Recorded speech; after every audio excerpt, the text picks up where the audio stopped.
Now, moving on to our next presentation by Tong Ek Han from Iowa State University, USA, presenting on the title Lipid Oxidation on Meat Quality and Human Health. Doctor, the stage is yours now. Okay, can you hear me? Yes, doctor, yes. Hello? Yes, doctor. Okay. Okay, thank you for the invitation. My presentation will be about lipid oxidation and its implication on meat quality and human health. And I'd like to provide the overview of the lipid oxidation and its implication to meat quality as well as human health. First of all, definition of lipid oxidation. Probably most of you may already know that, but to give you a kind of reminder of these ones, lipid oxidation is in definition oxidative deterioration of lipids containing any number of carbon-carbon double bonds, which include fatty acid as well as cholesterol. And there are multiple steps involved in lipid oxidation process.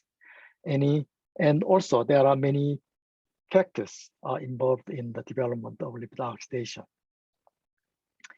And the result of lipid oxidation produces various primary as well as secondary byproducts, which have implications to food quality as well as human health. So I'm going to discuss about the process of lipid oxidation and some of those factors involved in lipid oxidation, and then discuss about its implication to food quality, especially in meat quality and human health. There are three types of lipid oxidations. One is called photooxidation. That involves with lights, photosensitizers, and the oxygens. All of these three components are needed for the photooxidation.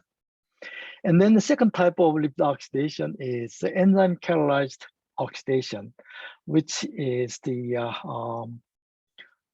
oxidation reaction by lipoxygenase and cyclooxygenase that produce in our body these enzymes producing the eicosanoid, which are very important component of our body in biological activities. And the third type of lipid oxidation is called free radical dependent oxidation.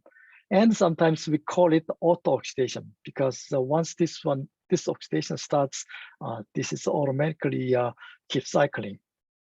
And in food, in terms of food and meat, this free radical dependent oxidation, which is auto-oxidation, is the most important type of oxidation. So today's discussion will be mainly limited to this auto-oxidation.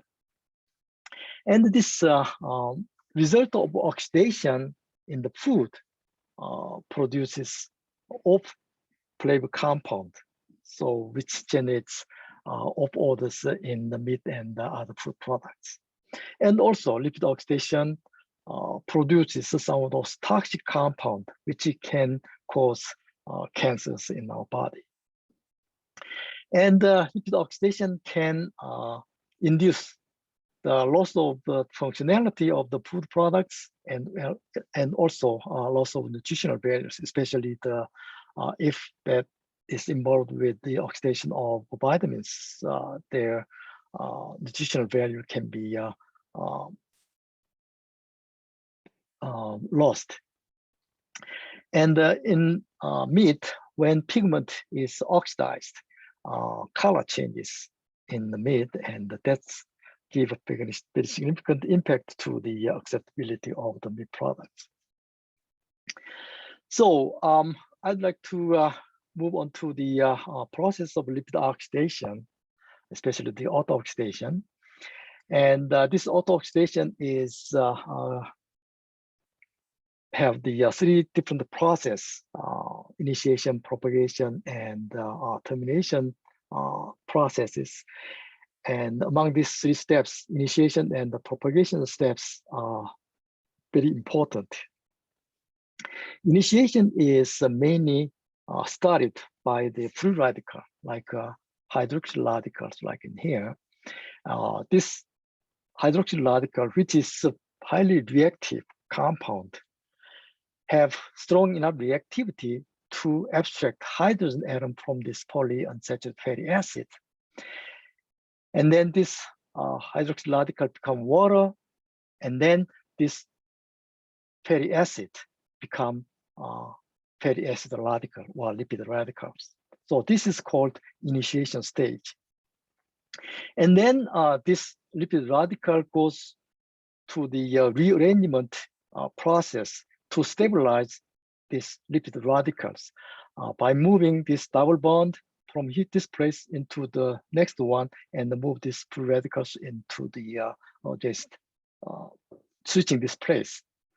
So this one is called diene conjugation, and the main purpose of doing this one is to stabilize these free radicals. And in the presence of oxygen, this conjugated diene become the proxy radical by binding oxygen to this free radical place. And this proxy radical also have very strong reactivities, and it can also propagate this to give the free radicals into the neighboring normal fatty acid like this ones, and then itself become lipid hydroperoxide. So because this one is propagating, moving this one free radical into the new lipid and propagate the oxidation process that is called propagation stage. And at this propagation stage, this free radical from here, proxy radical is given to the new fatty acid, and the new fatty acid become new lipid radical, and then this one, proxy radical, become lipid hydroperoxide. So this one is called the primary product of lipid oxidation product. And then this lipid hydroperoxide can go in two different directions. In the presence of ion complex, it can form alkoxyl radical or peroxyl radical, which can again be involved in propagation or initiation stage of the lipid oxidation. And another route of this hydroperoxide can be involved in producing secondary byproducts in the presence of ion or ion oxygen complexes. So these secondary products, mainly the volatile compound and the toxic compounds, are involved in the meat quality as well as human health. The last stage of this last process of the lipid oxidation is termination stage, when two free radicals met. Any type of this free radicals get together, and then they become non-radical and terminate the lipid oxidation process.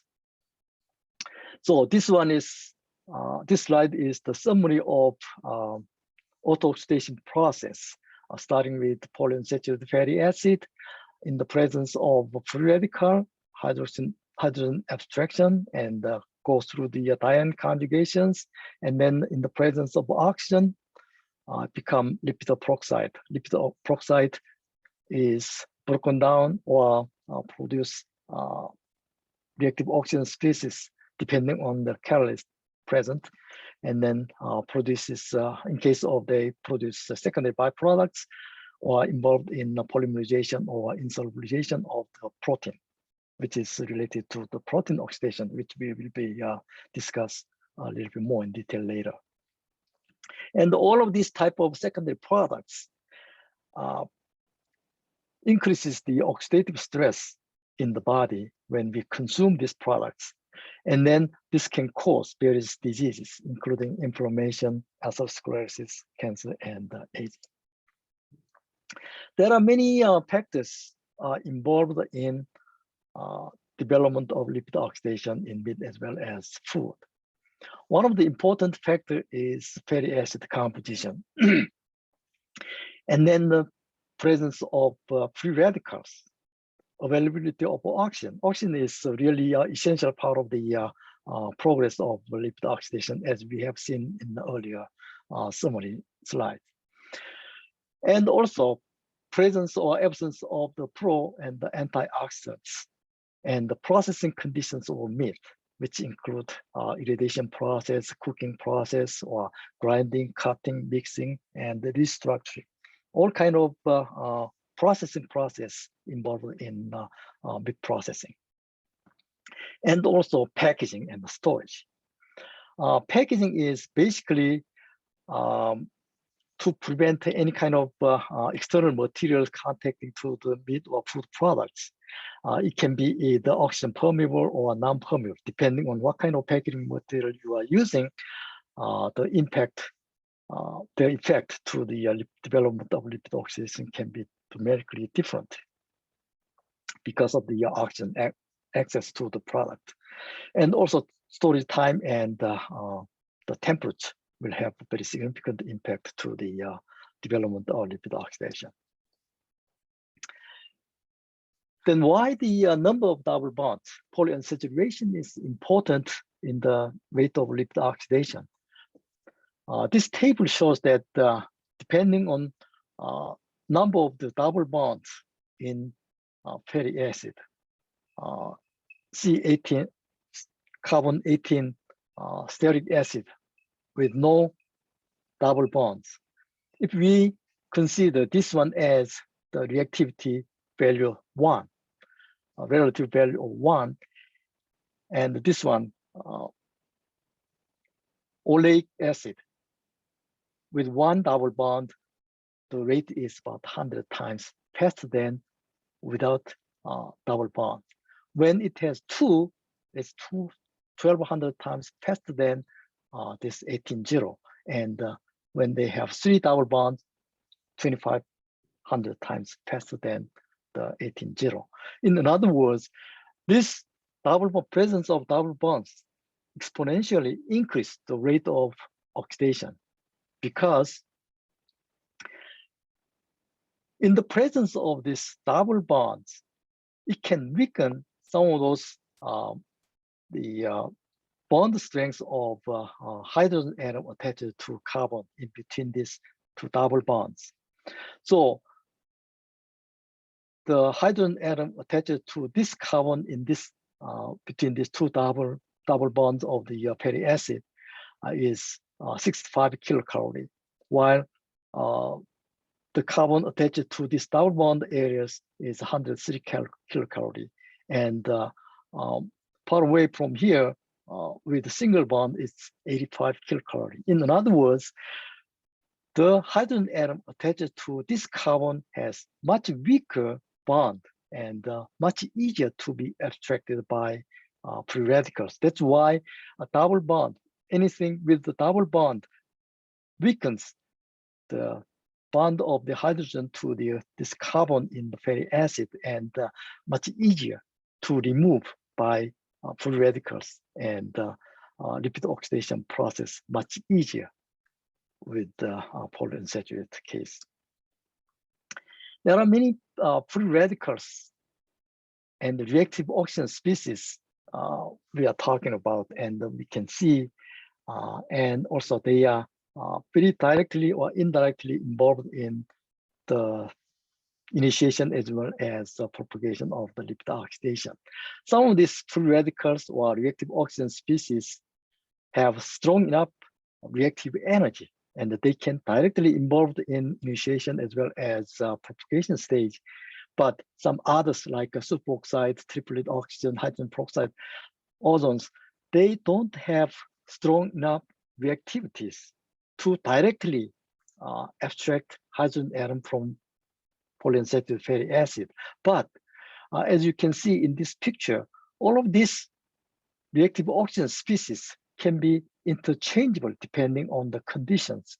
So all of these reactive oxygen species either directly or indirectly involved in the oxidation process. In addition to reactive oxygen species, other free radicals like nitric oxide, silyl radicals, and iron oxygen complexes such as ferryl propyl radicals, they also have a very strong enough energies to directly involve in lipid oxidation. Among the many of these reactive oxygen species, this hydroxyl radical, OH radical, has the strongest reactive energies. This is the most reactive oxygen species known in the nature. And this hydroxyl radical can be produced from three of these different type of pathways. One is called ion-dependent decomposition of hydrogen peroxide. So this is also called Fenton reaction. Through this reaction, hydrogen peroxide can be broken down into hydroxyl radical and OH by the reaction of the Fe2. And also goes through the second step after propyl formation and then OH radicals. All of this one is called Fenton reaction. Another pathway is formation of hydroxyl radical through the two-step reaction, Fe3 reacting with the superoxide. So this one is directly reacting with the superoxide and then forms hydrogen peroxide, and then hydrogen peroxide is reacting with the Fe2 and forms hydroxyl radicals. Another pathway of producing this hydroxyl radical is through when water molecule is exposed to ionizing radiation. Ionizing radiation can break water molecules and directly produce hydroxyl radicals. So these are the three main pathways that can produce hydroxyl radicals. And these two are commonly occurring in our body as well as in food systems. There are many catalysts involved in lipid oxidation. The functions of a catalyst is accelerating the oxidation process. Transition metals such as iron and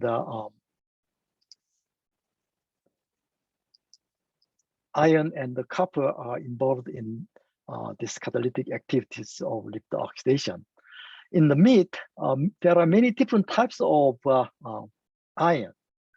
And iron is a more important catalyst than copper because iron is present much more in biological systems.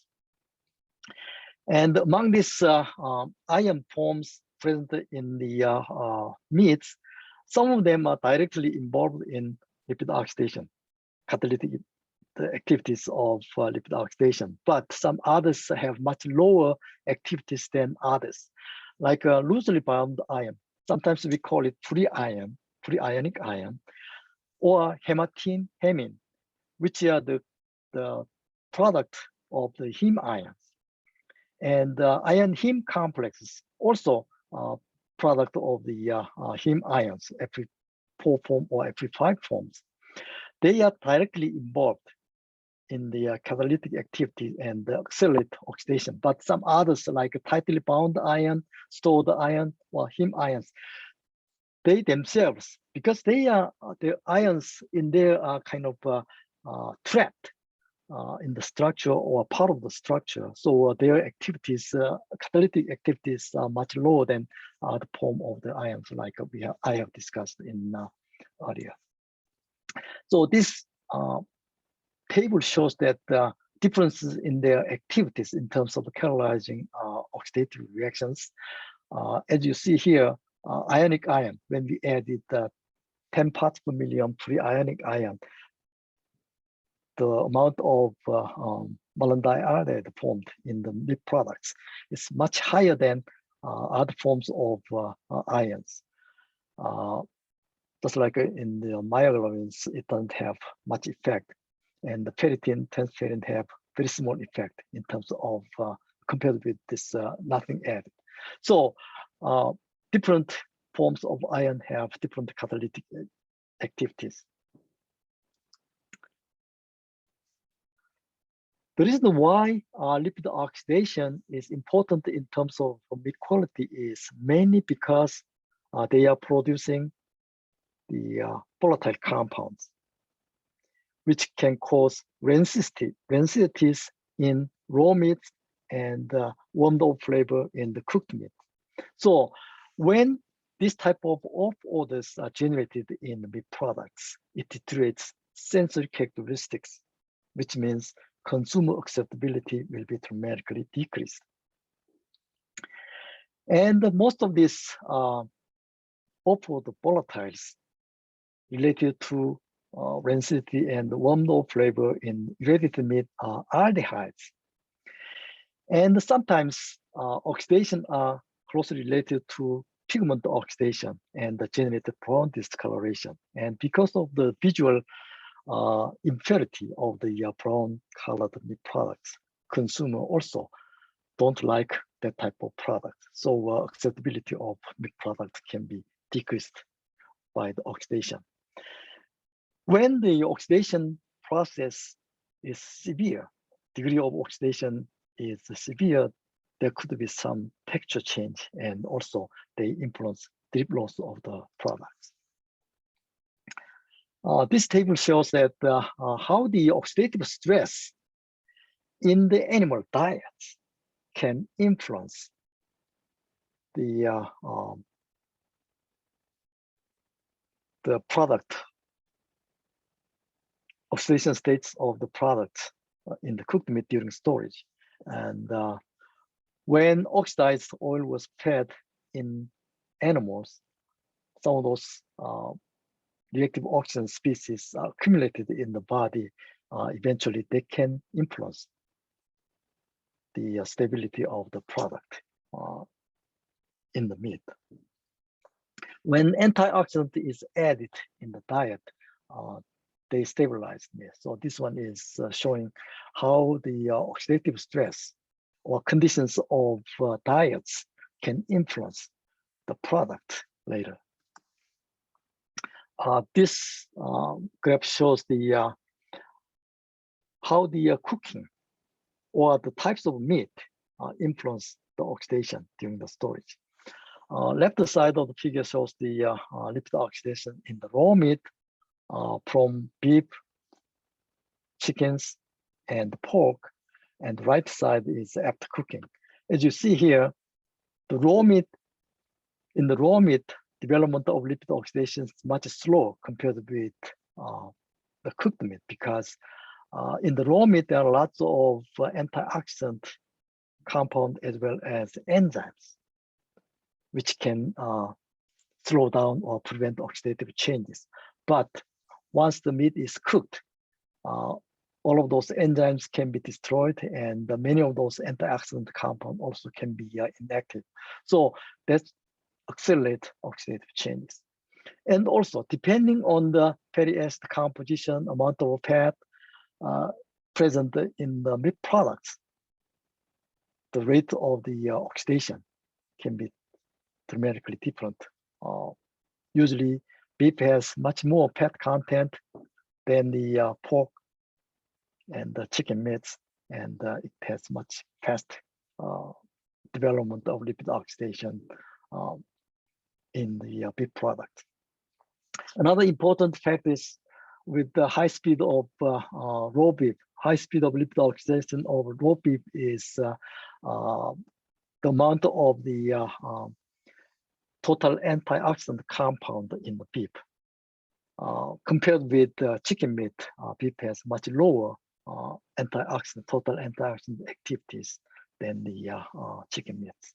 So that is not only related to pigment, fatty acid composition, fat content, but also antioxidant content in the meat itself.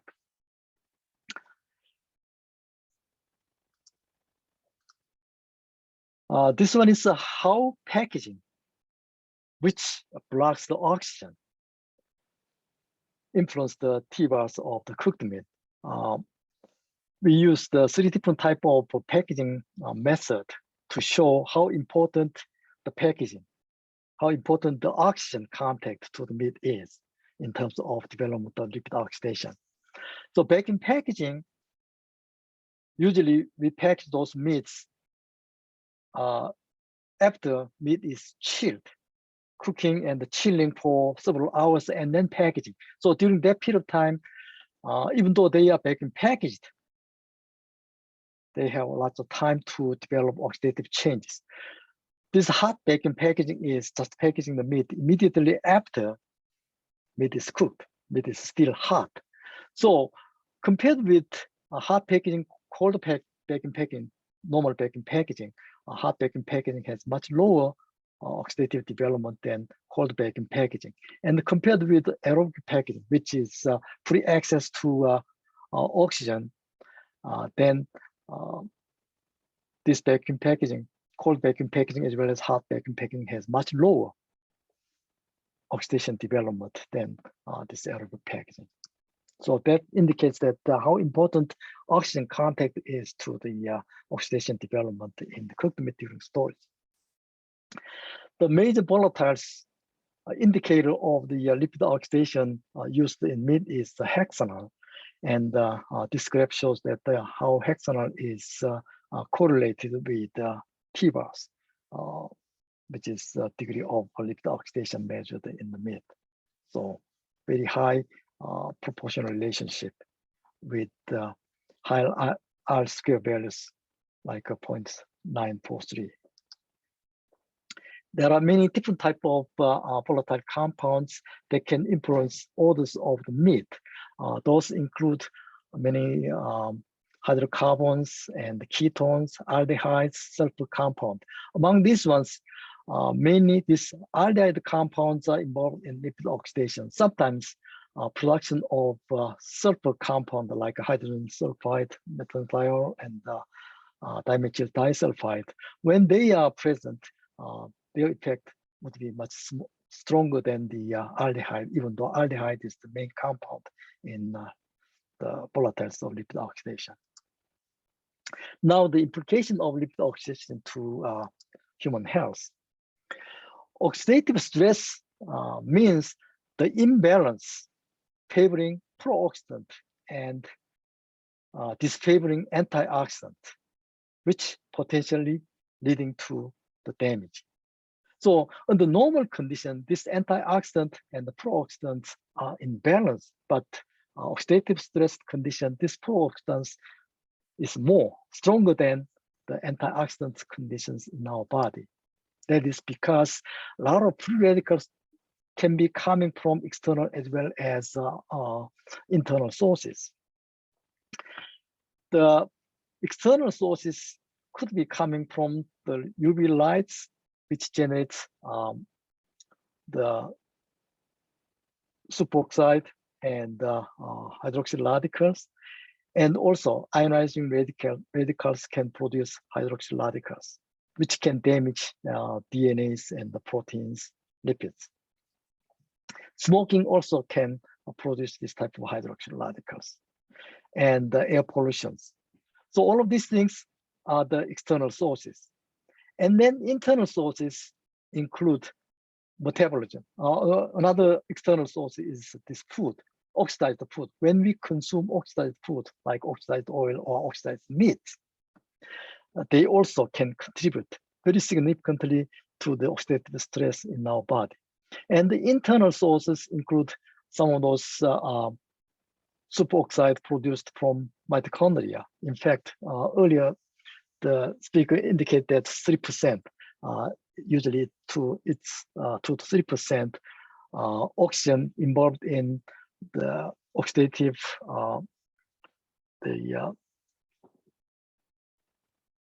chain in the mitochondria can be converted to superoxide and released. Under the severe exercise condition, it can go up to about 30% of the oxygen in the mitochondria can be released as a superoxide. And those superoxide goes through the hydrogen peroxide and produce hydroxyl radicals. and then directly damages the proteins, DNAs, and lipids. Another source could be some of those defense mechanisms involved in blood, white blood cells. They are producing superoxide and eventually become the hydroxyl radicals and involved in oxidative changes in the body.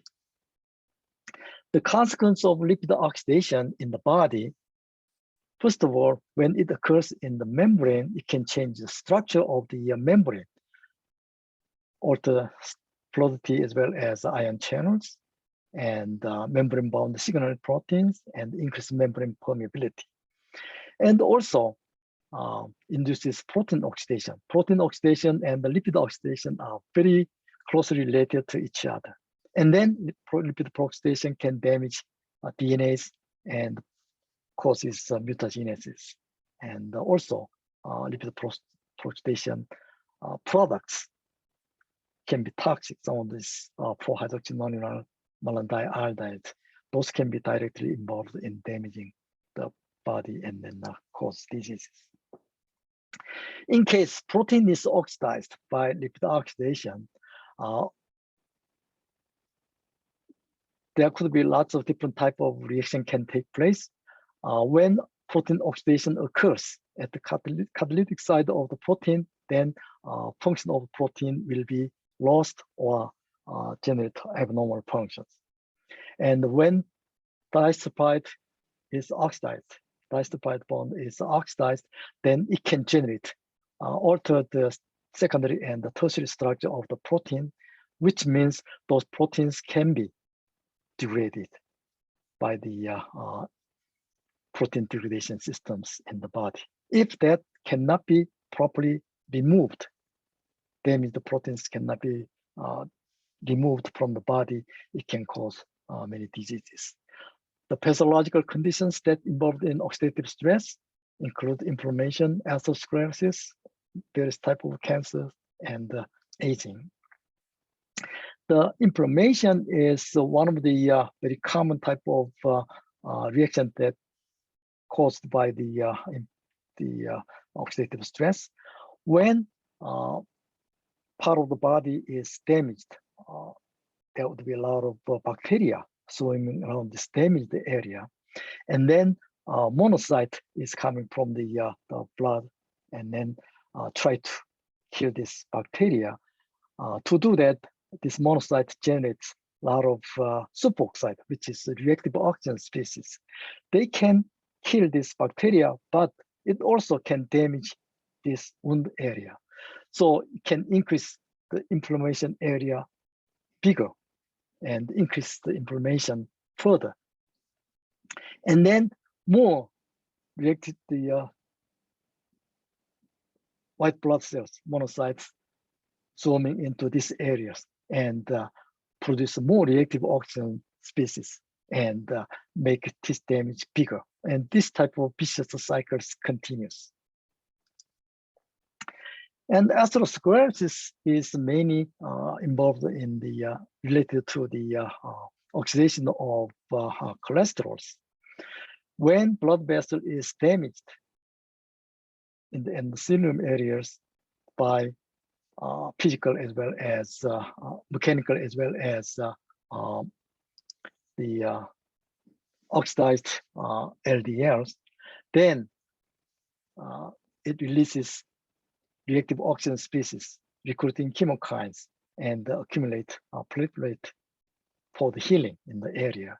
And then a lot of monocytes comes across to that area and then scavenges oxidized LDL and it becomes bigger and bigger and become monocyte and then form cells. These form cells secrete cytokines and platelets, and those ones secrets growth factors, and the size become bigger and bigger. And then swelling, and then the ruptures the area, and then lots of LDL, cholesterol esters, lipid, collagen, calcium are deposited in that area, and then plaque forms, and then obstruct blood vessels. That is the pathways of the atherosclerosis. And oxidative stress to the DNA damage or RNA molecules, it can break the strand of the DNA, or maybe oxidize some of these the components of the DNA structure. And then if those ones are not repaired, it can induce misreplication, or when this one is broken, it blocks transcriptions and can cause cancer as well as aging. In our body, there are several different types of defense mechanisms. One is through the fast-soluble cellular membrane consisted of vitamin, beta-carotene, and coenzyme Q systems, and others are water-soluble antioxidant scavengers like vitamin C, glutathione peroxidase, superoxide dismutase, and the carolases. And among these ones, not only this water-soluble small compound, but also this type of enzyme is very important in terms of body's defense. Some of those antioxidant enzymes and its mechanisms in terms of antioxidants removing the free radicals is that the superoxide produced by internally or externally, which is present inside of the body, can be dismutated by superoxide dismutase superoxide into hydrogen peroxide, and hydrogen peroxide produced from the superoxide can be degraded into water molecules by carolase. And also glutathione peroxidase can break this the hydrogen peroxide into a water molecule with the help of glutathione, reduced form of glutathione, and with the help of glutathione peroxidase. So these two enzymes are involved in degradation of hydrogen peroxide into water molecules. And then this reduced form of glutathione become oxidized, and oxidized ones become the reduced form again and used back in here again with the help of glutathione reductase. So these are the enzymes, 4 different types of enzymes involved in antioxidant enzyme systems in our body. Then how we can prevent lipid oxidation? In case of meat processing and food processing, we use several different types of strategies. One is interrupting or breaking the free radical chain reaction. And that is the most effective and the common method used in meat processing as well as food processing.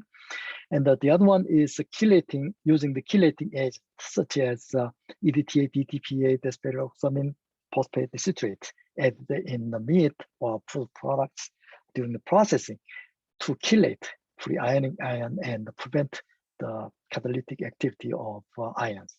Or adding lots of reducing agents like ascorbic acid and then produce reducing conditions in the meat, or maybe changing environmental conditions like packaging, which can prevent oxygen access to the meat products.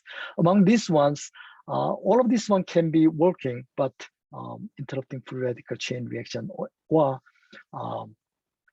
the packaging method will be the most effective. The most common compound used in preventing lipid oxidation is using chain breaking or free radical scavenging agents. Synthetic phenolic antioxidants or natural antioxidants, both can be very effective. Synthetic antioxidants such as BHA, BHT, PGA, PG, and TVHQ are the most common synthetic phenolic antioxidant in food processing. And a lot of flavonoids used in as a natural source are used in preventing lipid oxidation in food processing. And these are the structures of those 2 different types of synthetic as well as natural compound. And there are 2 common essential denominators for this antioxidant, free radical scavenging antioxidants. As you can see here, all of these ones have this type of phenolic compound, phenolic structure. And all of them have this OH residues in this phenol components. These are really important component, essential component for the antioxidant. And the reason why they become important, those two components are important, is without those two components, they cannot prevent oxidative changes. I'm going to explain that more in detail in here. This one is BHA, which is the antioxidant, and this is free radical, ROO, which has 1000 millivolt of reactive energy. When this one is reacting, antioxidant reacting with this free radicals, it becomes anti-BHA radical by taking this free radical and giving this hydrogen to ROO, and it becomes ROOH, lipid radical. And then this BHA radical in here, even though that is radical, because of this structure, resonance structure, double bonds in this phenol ring resonance structure, this free radical does not stay in here. It can just move around depending as this double bond is moving around. So because if this one stay in one spot, its energy can be 1000 volts, but if it just move around, spread the energy within this ring structure, its reactive energy become much lower than this 1000 volts. Because of the decrease of the reactive energy from 1000 to 400 millivolts, this BHA radical can no more be active enough to be involved in propagation or the initiation of lipid oxidation. That is called resonance stabilization of antioxidant radicals. That is how these free radicals are preventing oxidative changes in food products. So the summary, maybe summary or take-home message or conclusion, whatever you say, understanding the lipid oxidation process is very important, and that way you can devise the method to prevent oxidative changes in the meat products. Lipid oxidation is not only important to meat quality, but also highly implicated to the human health, because any type of oxidized food we consume can directly involve in increase of oxidative stress in our body. Even though our body has various defense enzymes and antioxidants, but it can be destroyed by consuming antioxidant. But instead of consuming any type of excess level of antioxidant, probably preventing oxidative changes in food product, just the prevention would be more important than consuming that type of antioxidant compound as a kind of a supplement for our body. So this is the all the presentation that I have, and I'd like to entertain any questions if you have. Thank you very much.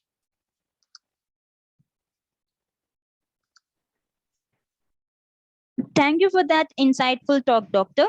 Now the stage is open for questions.